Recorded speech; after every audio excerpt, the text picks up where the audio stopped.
बिस्मिल्लाहिर्रहमानिर्रहीम। अस्सलाम वालेकुम नाजरीन, मैं हूं Shah, astrologer and tarot card expert. उम्मीद करती हूँ आप सब ठीक ठाक होंगे, खैरियत से होंगे। अल्लाह ताला आप सब लोगों को खैरियत से रखे और अपने हिफ्ज़-ओ-मान में रखे।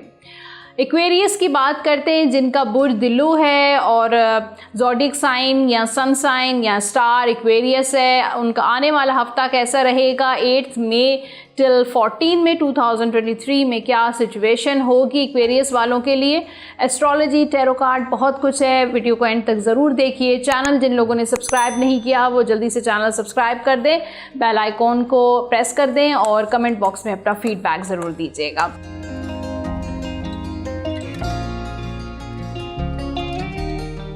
इस हफ्ते यानी कि आने वाले हफ्ते में एस्ट्रोलॉजिकल कैलकुलेशन के मुताबिक सबसे पहला जो इवेंट है वो है 10 मई को, और 10 मई को ही मरकरी जो है वो राइज़ इन एरीज, और सेम डे यानी कि 10 मई को ही मार्स यानी कि मरीख सयारा जो है वो 4th हाउस यानी कि कैंसर में ट्रांजिट कर रहा है। उसके बाद 14 मई को मरकरी जो है वो डायरेक्ट है टॉरस में। तो ये 3 सिचुएशंस मैंने आपको बताई हैं। अब पर्सनल लाइफ एक्वेरियस वालों की कैसी रहेगी, आपकी जो लव लाइफ रिलेशनशिप, चाहे आप मैरिड हैं, सिंगल हैं, 6 ऑफ कप्स का कार्ड है। किसी को मिस करते हुए नज़र आ रहे हैं, किसी की याद आपके जहन में बार बार आती हुई नज़र आ रही है, कुछ रिग्रेट है, कुछ पछतावा है आपके जहन में, कुछ पुरानी बातें आपके जहन से निकल नहीं रही हैं, ब्लास्ट की तरह बार बार आपके जहन में आती हैं।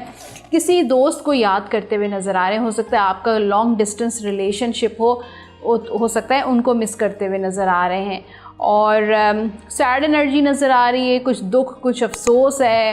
हो सकता है किसी ने आपको हर्ट किया है, कोई ऐसी बात आपको कही है जिसकी वजह से आपको तकलीफ़ पहुंची है, तो वो चीज़ आपके जहन से नहीं निकली। आपका जो पास्ट है वो बार बार आपके सामने आ जाता है, वो निकलता नहीं है, वो भी मुझे नज़र आ रहा है, और आप इस वजह से बहुत सैड हो जाते हैं। अच्छा, हो सकता है आपका कोई एक्स आपको दोबारा अप्रोच करे, आपकी लाइफ में दोबारा आने की कोशिश भी कर सकता है।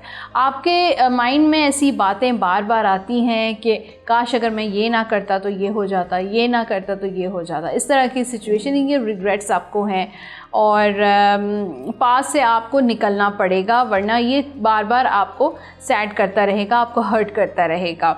रिश्तों में भी यही है। शादी फ़िलहाल मुझे एक्वेरियस वालों की सिचुएशन बनती हुई नज़र नहीं आ रही। हो सकता है इस वजह से भी एक सैड एनर्जी हो कि कहीं रिश्ता नहीं हो पा रहा है, कोई मुनासिब रिश्ता आ नहीं रहा, कुछ ऐसी सिचुएशन भी हो सकती है।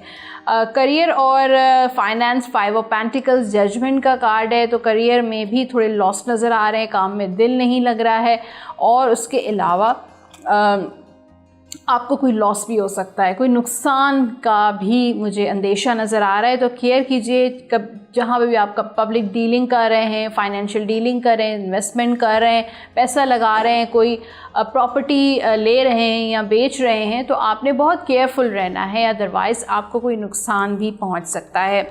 फाइनेंसिस में भी कुछ ऐसा लग रहा है कि बार बार आपको पास्ट की चीज़ें आपके सामने आ जाती हैं, कुछ पास्ट में आपको नुकसानात हुए हैं, लॉसेस हुए हैं, वो बार बार आपके सामने आ जाता है, परेशान हो जाते हैं। आपको बहुत ज़्यादा ट्रस्ट इश्यूज़ भी हैं, अब आप लोगों पे जल्दी ट्रस्ट नहीं कर पाते। ये बहुत अच्छी बात है, जल्दी ट्रस्ट करना भी नहीं चाहिए। तो हो सकता है कि आपको ट्रस्ट इश्यूज़ हैं, अगर कोई आपके तरफ बढ़ता भी है इन्वेस्टमेंट के हिसाब से, बिज़नेस के हिसाब से, पार्टनरशिप के हवाले से, तो भी आप जो है बहुत मोहतात ही रहते हैं। हेल्थ देख लेते हैं। एक्वेरियस वालों के पेज ऑफ सोर्स का कार्ड है, तो आपको थोड़ा सर के दर्द की तकलीफ़ की शिकायत हो सकती है, यहाँ पे मिग्रेन का पेन जिसको होता है, जॉइंट्स में, बोन्स में ये तकलीफ़ आपको हो सकती है। तो ये लेकिन इतनी कोई सीवियर नहीं है, हल्की फुल्की थकावट भी आपको हो सकती है। अच्छा, रिलेशनशिप के लिए guidance, attraction, you attract romantic love by enjoying this moment fully. तो अगर आप अपनी लाइफ में रोमांटिक लव अट्रैक्ट करना चाहते हैं तो जो अभी इस वक्त प्रेजेंट में चल रहा है उसको एंजॉय कीजिए। पास्ट के बारे में सोचकर बहुत सैड मत हो जाइए, फ्यूचर के बारे में फ़िक्रमंद होकर आप परेशान नहीं होना है आपने, बल्कि इस वक्त जो चीज़ें चल रही हैं, अगर अच्छी चल रही हैं, पॉजिटिव चल रही हैं, तो उनको एंजॉय कीजिए। जनरल गाइडेंस है आपके लिए, release the past, you will grow from this situation. अच्छा, जैसे हम बार बार आपके लिए जो रीडिंग में आया है, गाइडेंस में आया है कि अपने पास्ट को भूल जाइए, लेट गो कीजिए, रिलीज़ कीजिए, you will grow from this situation, आपकी ग्रोथ होना शुरू हो जाएगी, आप उस सिचुएशन से निकल जाएंगे। टाइम हील ऑल वॉन्ट्स, तो जो भी वक्त जो है वो कहते हैं ना कि वो मरहम है, ज़ख़म, वक्त जो है वो हर चीज़ को हील कर देता है, हर चीज़ को ठीक कर देता है। तो वक्त दीजिए चीज़ों को और पास्ट से निकलने की कोशिश कीजिए, पास्ट को रिलीज़ करने की कोशिश कीजिए। इस हफ्ते का आपका लकी नंबर है नंबर 2, नंबर 11 और नंबर 20।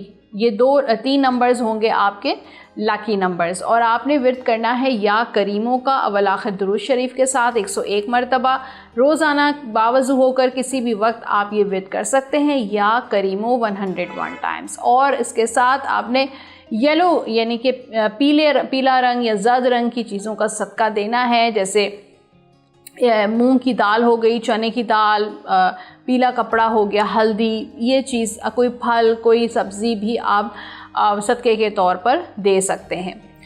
तो जनाब ये था एक्वेरियस आपका वीकली हॉरोस्कोप। आई होप आपसे रेजोनेट किया है, पसंद आया है वीडियो, तो जल्दी से लाइक का बटन प्रेस कर दें। और अब बारी है क्वेश्चन आंसर सेगमेंट की। जल्दी से अपने माइंड में एक सवाल रखिए, मैं आपकी एनर्जी से कनेक्ट करके आपको उसका जवाब देने वाली हूँ। तो सवाल जो है वो शॉर्ट रखिएगा और मुख्तसर रखिएगा। तो देखते हैं कि आज के सवाल का जवाब क्या आ रहा है। Be assertive, improving health, don't stop.